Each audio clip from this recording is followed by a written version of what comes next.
Hello friends, अनुराग educate channel में आप सभी का स्वागत है। मैं हूं राजकुमार। आज हम आपको इंडियन इकोनॉमी यानी कि भारतीय अर्थव्यवस्था से संबंधित टॉप 20 महत्वपूर्ण क्वेश्चन आंसर के बारे में बताऊंगा, जो आगामी परीक्षा जैसे TGT, PGT, LT grade, state and other state यानी कि सभी परीक्षाओं के लिए अति महत्वपूर्ण क्वेश्चन हैं। तो दोस्तों, बिना समय गंवाए चलते अपने महत्वपूर्ण क्वेश्चन की ओर। हमारा पहला क्वेश्चन है,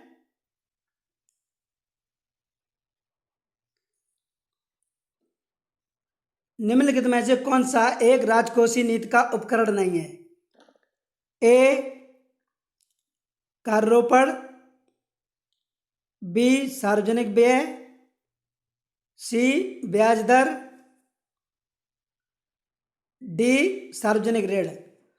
दोस्तों, अगर आपने विकल्प सी चुना है तो इसका राइट आंसर होगा यानी कि ब्याज दर राजकोषीय नीति का उपकरण नहीं है, बल्कि कार्योपण, सार्वजनिक व्यय, सार्वजनिक ऋण, ये तीनों राजकोषीय नीति के उपकरण हैं। नेक्स्ट क्वेश्चन आपके सामने, भारत के आर्थिक सुधार का जनक किसे कहा जाता है? A Pandit Jawaharlal Nehru, B Indira Gandhi, C doctor Manmohan Singh, D P Chidambaram.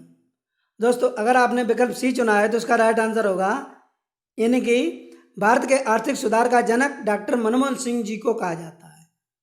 Next question आपके सामने, राष्ट्रीय कृषि और ग्रामीण विकास बैंक यानी कि नबार्ड की स्थापना किस पंचवर्षीय योजना में की गई थी? ए चौथी पंचवर्षीय योजना, बी पांचवी पंचवर्षीय योजना, सी छठवीं पंचवर्षीय योजना, डी आठवीं पंचवर्षीय योजना।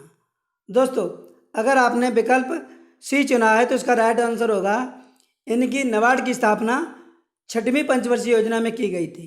नेक्स्ट क्वेश्चन आपके सामने, मानव विकास सूचकांक में क्या शामिल नहीं है? ए जीवन स्तर, बी जीवन प्रत्याशा, सी ज्ञान, डी न्यूनतम मृत्यु दर। दोस्तों, अगर आपने विकल्प डी चुना है तो इसका राइट आंसर होगा दोस्तों जीवन स्तर, क्रय शक्ति तुल्यता, बी जीवन प्रत्याशा जन्म के समय, सी ज्ञान शिक्षा की पहुंच तथा स्कूल में नामांकन। ये तीनों मानव विकास सूचकांक के अंग हैं यानी कि तीनों मानव विकास सूचकांक में शामिल हैं, लेकिन न्यूनतम मृत्यु दर मानव विकास सूचकांक में शामिल नहीं है। नेक्स्ट क्वेश्चन आपके सामने, बजट क्या है? ए आय का विवरण, बी आय तथा व्यय संपूर्ण विवरण, सी आय एवं व्यय का अनुमानित विवरण, डी व्यय का विवरण।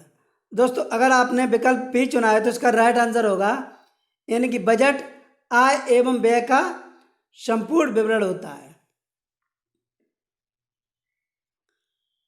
नेक्स्ट क्वेश्चन आपके सामने, हस्तक्षेप लेसेज फेयर की नीति किस प्रकार की अर्थव्यवस्था का अंग है? ए पूंजीवादी अर्थव्यवस्था, बी मिश्रित अर्थव्यवस्था, सी राज्य अर्थव्यवस्था, डी उपरोक्त सभी। दोस्तों, अगर आपने विकल्प ए चुना है तो उसका राइट आंसर होगा हस्तक्षेप यानी कि लेसेज फेयर की नीति पूंजीवादी अर्थव्यवस्था से संबंधित है यानी कि पूंजीवादी अर्थव्यवस्था का अंग है। नेक्स्ट क्वेश्चन आपके सामने, पीली पेटी, नीली पेटी तथा हरित पेटी का संबंध निम्नलिखित में से किससे है? ए संयुक्त राष्ट्र संघ से, बी हवाई जहाज से, सी विश्व व्यापार संगठन से, डी अंतर्राष्ट्रीय मुद्रा कोष से। दोस्तों, अगर आपने विकल्प सी चुना है तो इसका राइट आंसर होगा यानी कि पीली पेटी, नीली पेटी तथा हरित पेटी का संबंध विश्व व्यापार संगठन से है। नेक्स्ट क्वेश्चन आपके सामने, निम्नलिखित में से भारतीय रिजर्व बैंक का कार्य नहीं है? ए निर्गम एजेंसी, बी सरकार का बैंक, सी मौद्रिक एवं साख नीति, डी विनिमय दर का विकेंद्रीकरण खुले बाजार में। दोस्तों अगर आपने विकल्प डी चुना है तो उसका राइट आंसर होगा यानी कि भारतीय रिजर्व बैंक का कार्य नहीं है, यानी कि विनिमय दर का विकेंद्रीकरण भारतीय रिजर्व बैंक का कार्य नहीं है, जबकि निर्गम एजेंसी, सरकार का बैंक, मौद्रिक एवं साख नीति यानी कि रिजर्व बैंक के कार्य हैं। नेक्स्ट क्वेश्चन आपके सामने, निम्नलिखित में से कौन सी गरीबी रेखा के निर्धारण से संबंधित है? ए तेंदुलकर समिति, बी मल्होत्रा समिति, सी मेहता समिति, डी उपरोक्त सभी। दोस्तों अगर आपने विकल्प ए चुना है तो उसका राइट आंसर होगा यानी कि भारत में गरीबी रेखा के निर्धारण से संबंधित है, यानी कि तेंदुलकर समिति भारत में गरीबी रेखा के निर्धारण से संबंधित है। दोस्तों यह मिस्टेक हो गई थी, मल्होत्रा समिति है, समिति। नेक्स्ट क्वेश्चन आपके सामने,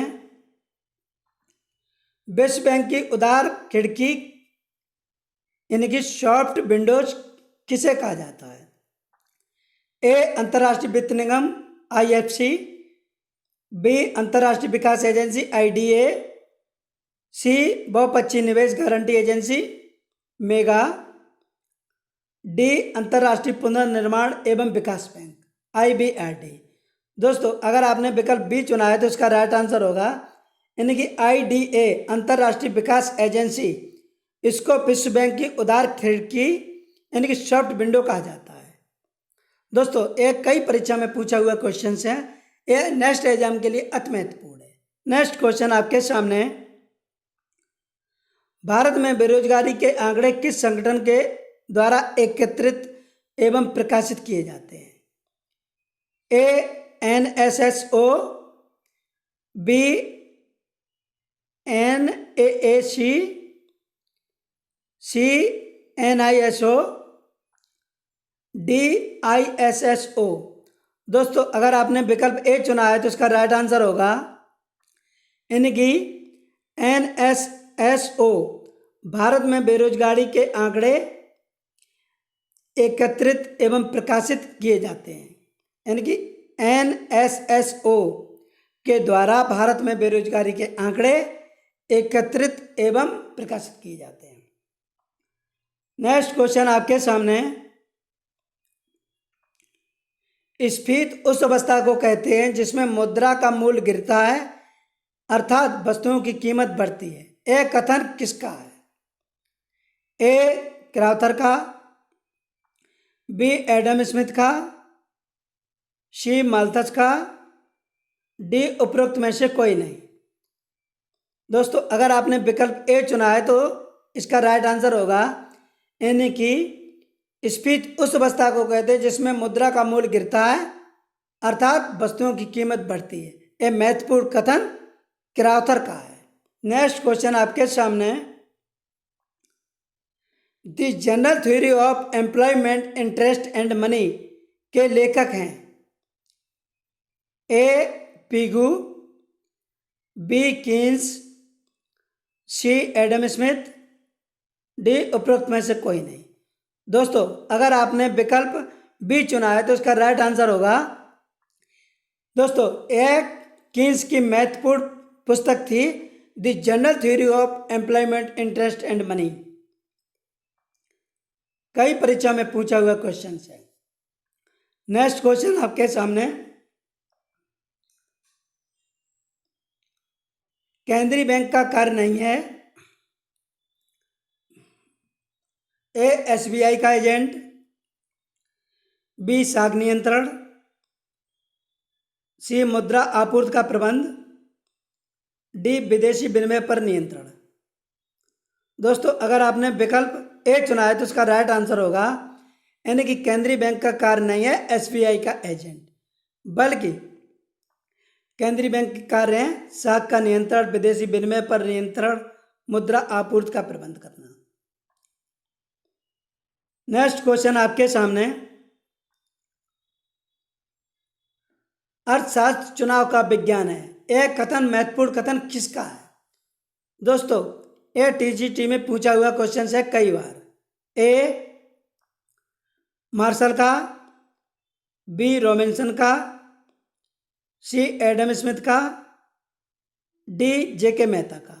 दोस्तों अगर आपने विकल्प बी चुना है तो इसका राइट आंसर होगा, यानी कि अर्थशास्त्र चुनाव का विज्ञान है, यह महत्वपूर्ण कथन रॉबिन्सन जी का है। नेक्स्ट क्वेश्चन आपके सामने, एकाधिकार प्रतियोगिता से अभिप्राय है, एकाधिकार प्रतियोगिता से अभिप्राय है। ए उत्पादों की अधिकता एवं वस्तुओं की एकरूपता, बी उत्पादों की अल्पता एवं वस्तुओं की एकरूपता, सी उत्पादों की अधिकता एवं वस्तुओं का विभेदीकरण, डी उत्पादों की अल्पता एवं वस्तुओं का विभेदीकरण। दोस्तों अगर आपने विकल्प सी चुना है तो इसका राइट आंसर होगा, यानी कि उत्पादों की अधिकता एवं वस्तु का विभेदीकरण एकाधिकारिक प्रतियोगिता से संबंधित है। यानी कि एकाधिकार प्रतियोगिता से अभिप्राय है कि वस्तुओं की अधिकता एवं वस्तुओं का विभेदीकरण। तो दोस्तों इसका राइट आंसर है सी, यानी कि एकाधिकारिक प्रतियोगिता से अभिप्राय है कि उत्पादों की अधिकता एवं वस्तुओं का विभेदीकरण। नेक्स्ट क्वेश्चन आपके सामने, मुद्रास्फीति के समय सार्वजनिक व्यय को ए बढ़ाना चाहिए, बी घटाना चाहिए, सी संतुलित रखना चाहिए, डी पहले बढ़ाना चाहिए फिर घटाना चाहिए। दोस्तों अगर आपने विकल्प बी चुना है तो इसका राइट आंसर होगा, यानी कि मुद्रास्फीति के समय सार्वजनिक व्यय को घटाना चाहिए। तो दोस्तों इसका राइट आंसर है बी। नेक्स्ट क्वेश्चन आपके सामने, भारत में राष्ट्रीय आय का मुख्य स्रोत है। ए प्राथमिक क्षेत्र, बी द्वितीयक क्षेत्र, सी तृतीयक क्षेत्र, डी विदेशी क्षेत्र। दोस्तों अगर आपने विकल्प सी चुना है तो इसका राइट आंसर होगा, यानी कि भारत में राष्ट्रीय आय का मुख्य स्रोत तृतीयक क्षेत्र यानी कि सेवा सेक्टर है। दोस्तों एक कई परीक्षा में पूछा हुआ क्वेश्चन है। नेक्स्ट क्वेश्चन आपके सामने, निम्न में से कौन विश्व बैंक के से संबंध नहीं है? ए अंतर्राष्ट्रीय वित्त निगम, बी अंतर्राष्ट्रीय विकास संगठन, सी अंतर्राष्ट्रीय मुद्रा कोष, डी विश्व व्यापार संगठन। दोस्तों अगर आपने विकल्प डी चुना है तो उसका राइट आंसर होगा, यानी कि विश्व व्यापार संगठन का संबंध विश्व बैंक से नहीं है। दोस्तों कभी कभी एग्जाम देते समय नहीं पर ध्यान नहीं देते हैं और क्वेश्चंस गलत हो जाता है। नेक्स्ट क्वेश्चन आपके सामने,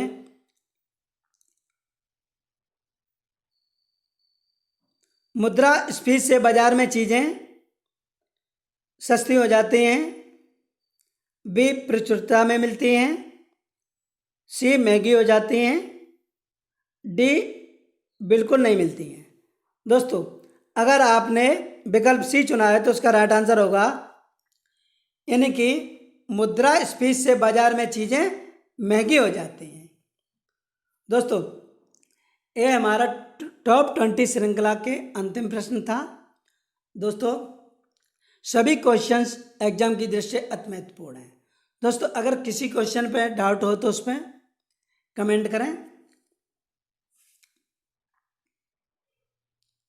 दोस्तों वीडियो को देखने के लिए बहुत बहुत धन्यवाद। वीडियो को लाइक करें, मित्रों में शेयर करें, प्लीज़ हमारे चैनल को सब्सक्राइब करें। हाँ बेल आइकन प्रेस जरूर करें, जिससे कि हम अपना नया वीडियो अपलोड करें तो उसका नोटिफिकेशन आप लोगों तक समय पर पहुंच सके। मिलते हैं नेक्स्ट वीडियो में, तब तक के लिए बहुत बहुत धन्यवाद। जय हिंद, वंदे मातरम, जय हिंद, जय भारत।